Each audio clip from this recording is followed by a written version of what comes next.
اعوذ باللہ من الشیطان الرجیم بسم اللہ الرحمن الرحیم۔ ناظرین، دنیا جس جنگ و جدل کے دور میں سے گزر رہی ہے، اس دور میں جہاد کے مضمون کو بہت اہمیت حاصل ہے۔ اسلام میں حقیقت الجہاد کے متعلق جو باتیں بتائی جا رہی ہیں اس کے متعلق مزید تفصیل کے لیے جو اب کلمی جہاد کا زمانہ ہے، تو پہلے جہاد کی بنیادی معنی جو ہیں وہ پہلے بھی پیش کیے جا چکے ہیں، اور اس اللہ کے راستے میں طاقت کے مطابق اپنی طاقت کے مطابق پوری طرح کوشش کرنا کا نام جہاد ہے، یعنی حقوق اللہ اور حقوق العباد کو پوری ہمت کے ساتھ ادا کرنا، اور ہر رنگ میں اللہ کے دین کی خدمت کرنا، اس میں کسی قسم کی کوتاہی نہ کرنا۔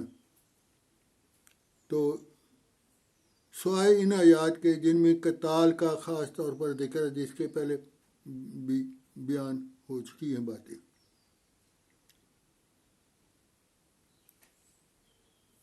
دشمن کے ساتھ جہاد بھی دین کی حفاظت کے لیے مقصود ہو، یعنی یہ اس میں سیاست نہ ہو، اقتدار نہ ہو، دین کی حفاظت مقصود ہو۔ دشمن کے ساتھ جہاد دونوں طرح سے ہوتا ہے، ہاتھ سے بھی اور زبان سے بھی۔ ہاتھ سے جہاد تلوار کا جہاد ہے، اور زبان سے جہاد تبلیغ کا جہاد ہے۔ اس سے معلوم ہوا کہ جہاد بالسیف کا بہت محدود حصہ ہے، بہت محدود حصہ ہے۔ اور سورۃ حج کی آیات میں بتا کہ جب مسلمانوں پر ظلم انتہا کو پہنچ گیا، یہ اجازت دی گئی کہ مسلمانوں کو جہاد کی اجازت دی گئی۔ یہ سورۃ حج کی آیات میں بھی ذکر ہے، اور یہ بھی ذکر ہے سورۃ بقرہ کی آیات میں کہ اللہ کی راہ میں ان لوگوں سے جنگ کرو جو تمہارے ساتھ جنگ کرتے ہیں، لیکن کوئی زیادتی نہ کرو، اللہ زیادتی کرنے والوں کو پسند نہیں کرتا۔ ان آیات کی روشنی میں حضرت مسیح علیہ السلام نے فرمایا کہ یہ زمانہ تلوار کا جہاد نہیں، در حقیقت تبلیغ کا ہے۔ قلم سے ہر طرف سے اعتراضات ہوئے ہیں اور کیے جا رہے ہیں۔ کیا عیسائی، کیا آریہ، کیا منکر الہام،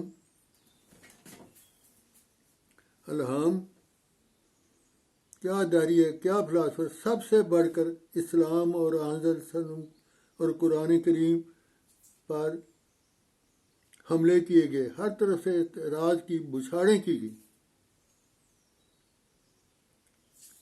گالیاں نکالی گئیں۔ یہ سب کچھ ہوا، لیکن تلوار سے کام نہیں لیا گیا۔ تو ان کے خلاف بھی قلم کی ضرورت تھی، نہ کہ تلوار کی۔ اور قلم کا جہاد حضرت مسیح موعود علیہ السلام نے وہ کیا جس کی مثال 1300 سال میں نہیں ملتی۔ آپ کی کتابیں علیہ السلام کی عیسائیت اور آریہ اور سماجیوں وغیرہ کے خلاف جہاد سے بھری پڑی ہیں۔ آپ کی 80 سے زائد کتب ہیں، وہ سب اسلام پر جو اعتراض دور کرنے کے لیے، اس کی عظمت بیان کرنے کے لیے، اور ہمارے آقا محمد رسول اللہ کے روشن چہرے کو ظاہر کرنے کے لیے ہیں، اور قرآن کریم کلام الہی ثابت کرنے کے لیے ہے۔ آپ نے یہ کتابیں تحریر کی اور شائع فرمائی، یہ ایسے روشن دلائل سے پر ہیں کہ سارے ملک ہندوستان میں اس کی بے حد تعریف ہوئی۔ اہل حدیث کے سربراہ مولوی محمد حسن بٹالوی جیسے شخص نے بعد میں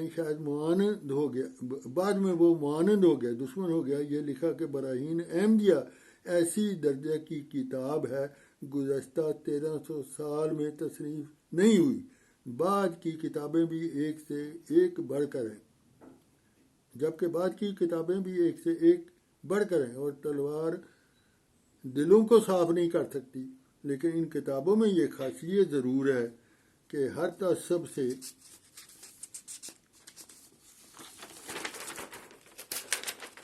تعصب سے پڑھنے والے پر یہ نتیجہ پہنچا ہے کہ آپ کی زندگی میں اس جہاد کا اعتراف کیا جاتا رہا، اور آپ کی وفات پر بھی مخالف اور موافق نے اس عظیم الشان جہاد کا اعتراف کیا۔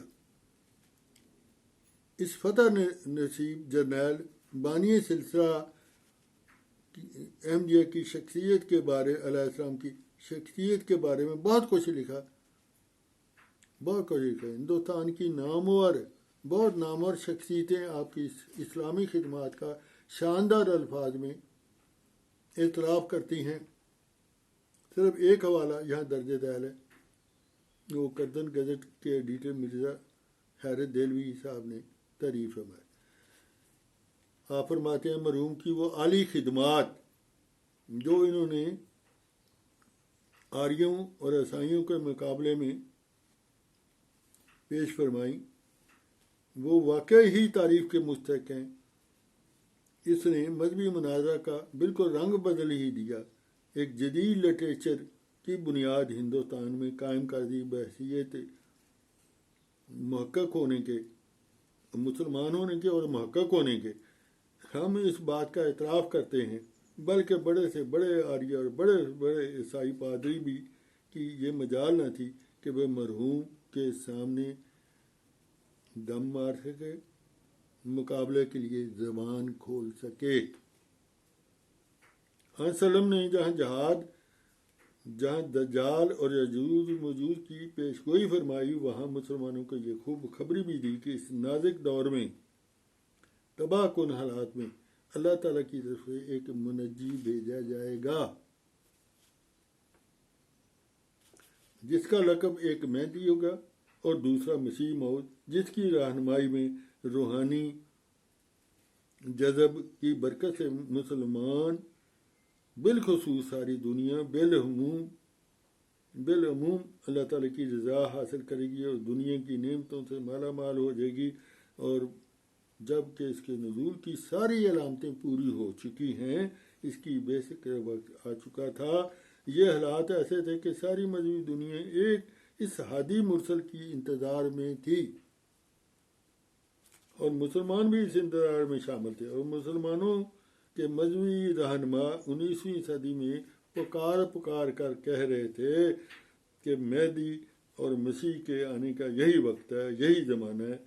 لیکن آنے کا وقت جب آیا تو اکثر علماء اس کے منکر ہو کے اس عظیم موعود کو تسلیم کرنے پس و پیش سے کام لیا۔ یہ کہ ثابت شدہ حقیقت ہے کہ ان کی ساری مسیح مہدی کی ساری علامتیں وقوع میں آ گئیں، اور اس کے مقابل پر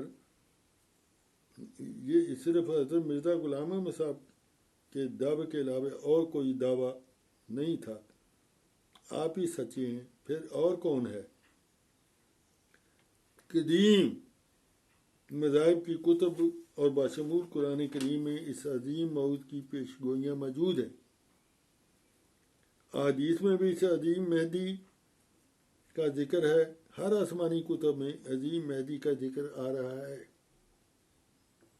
یہ عظیم مہدی جس کا ایک کام آن صلی اللہ علیہ وسلم کی بعثت ثانیہ کے مقصد کی تکمیل ہے، دوسرا اس کا کام عیسیٰ بن مریم اور مسیح کے نزول کی پیشگوئی کے معنی کھولنا ہے۔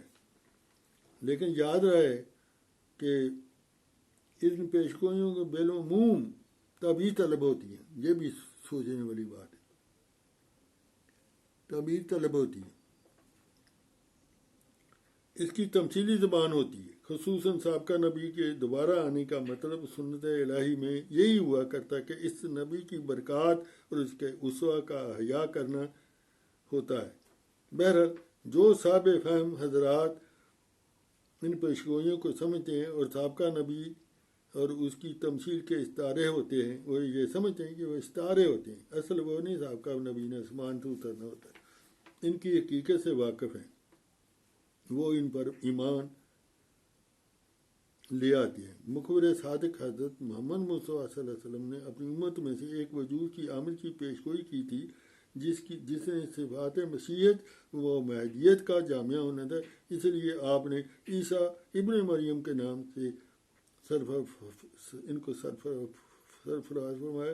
پیشگوئی کے مطابق اس موعود کے دور میں تمام مذاہب اور براہین مذاہب پر دلائل پر براہین اور زندہ نشانوں کے لحاظ سے غلبہ اسلام مقدر تھا۔ اس غلبہ کی اثر و گرد و گائد میں آپ نے فرمایا کہ توحید زمین پر اس طرح قائم ہو جائے جس طرح